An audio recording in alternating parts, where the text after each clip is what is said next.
Alhamdulillahi Rabbil Alameen wa salatu wa salamu ala Sayyidina Muhammad wa ala alihi wa ashabi ajma'in. Amma ba'd. Assalamu alaikum wa rahmatullahi wa barakatuh.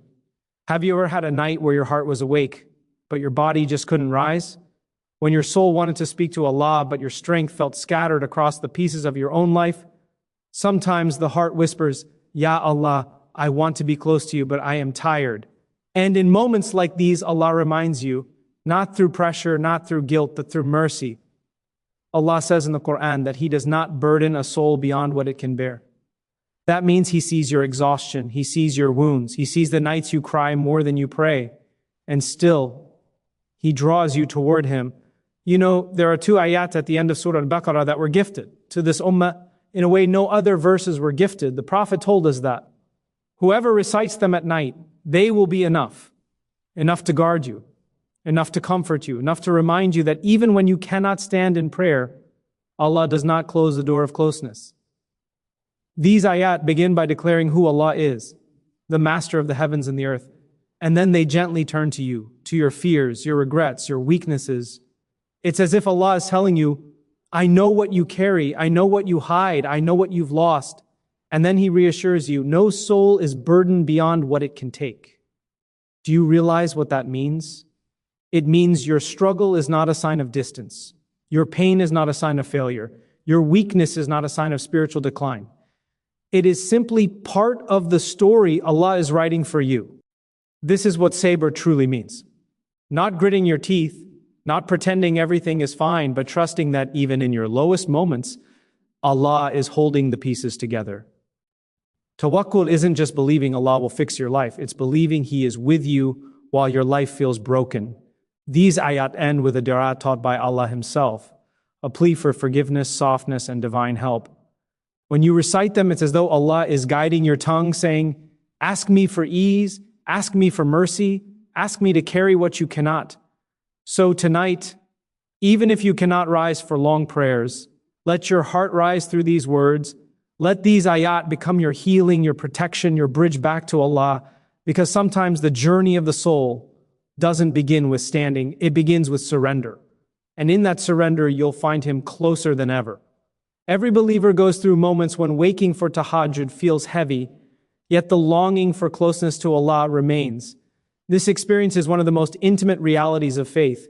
There are nights when the alarm rings, but the body feels weighed down by exhaustion, stress, or emotional heaviness. The heart whispers, get up, speak to your Lord. Yet the limbs simply refuse to move. You may feel guilty in those moments, wondering why your soul desires closeness, but your strength falls short. But this internal struggle is actually a sign of your iman, not the absence of it. It means you care. It means your heart is alive. Many people think that strong faith should feel effortless, but in truth, some of the deepest spiritual moments happen in the tension between desire and fatigue. Allah sees every quiet intention, every attempt, every moment when your heart wakes, even if your body doesn't. The Prophet taught us that Allah rewards even the honest intention to worship, even if circumstances prevent the action. This means the tear that forms because you wanted to stand before Allah but couldn't is not wasted. It is recorded, it is cherished. And here is the beauty. Sometimes that longing itself becomes a form of tahajjud. The yearning, the whisper in your chest, the moment you open your eyes and say, Ya Allah, forgive me, guide me, bring me close to you. All of it is worship. Allah does not measure you by the perfection of your prayer, but by the sincerity of your heart. The heaviness you feel is not a barrier. It is a reminder of your humanity. And Allah created you with that humanity. When your intention remains strong, even in weakness, Allah brings you closer to Him in ways you cannot yet see. Allah, in His mercy, placed special ayat that nurture the heart even when the body is tired. This is one of the most beautiful demonstrations of divine compassion.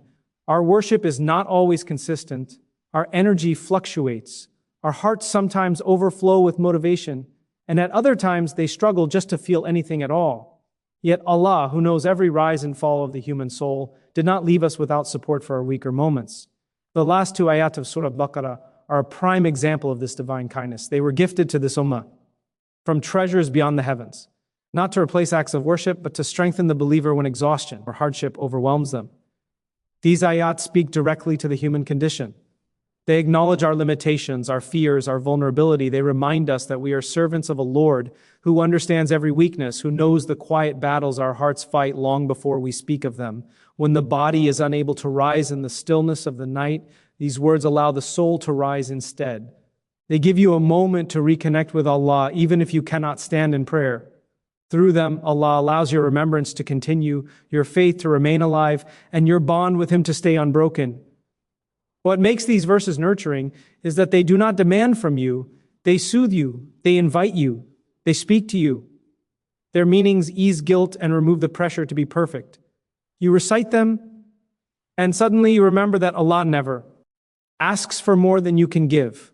You feel seen, understood, and embraced by His mercy. Even when your body is tired, your heart finds nourishment, protection, and spiritual strength through these ayat. And that is a mercy only Allah can give. The last two ayat of Surah Al-Baqarah carry a divine sufficiency that protects, heals, and uplifts. These verses were not revealed in an ordinary moment. They were a gift sent directly from the treasures of the heavens. Their very nature carries a weight of mercy, a promise of support, and a shield for the believer. When recited at night, they create a spiritual barrier around the heart, reminding it that no matter how chaotic life feels, Allah's protection surrounds the believer in ways unseen. These ayat are not simply words, they are a sanctuary for those who feel overwhelmed, tired, or spiritually drained.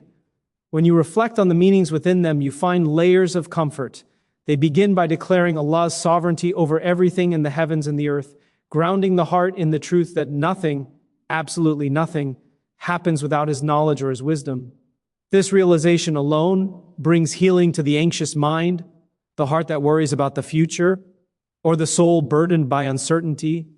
These ayat remind you that the one who controls the entire universe is the same one listening to your whispers in the dark. Then they shift to the human being, your efforts, your fears, your weaknesses, your trials. They acknowledge your struggle in a tone so gentle that it feels like Allah is speaking directly to your fatigue.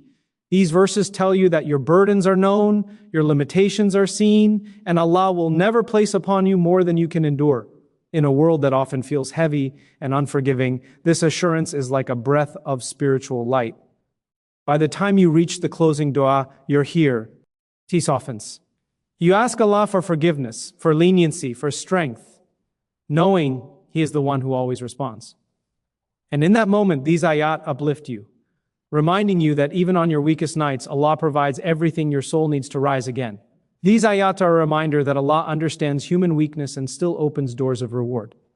This is one of the most comforting truths in our faith. Allah does not expect perfection from you. He expects sincerity, effort, and a heart that keeps turning back to Him, no matter how many times it falls. The last two verses of Surah Al-Baqarah embody this divine understanding in the most intimate and reassuring way. They recognize that human beings get tired, overwhelmed, discouraged, and lost. They acknowledge that even the best of us have moments when our strength fades and our worship is not as consistent as we wish it to be.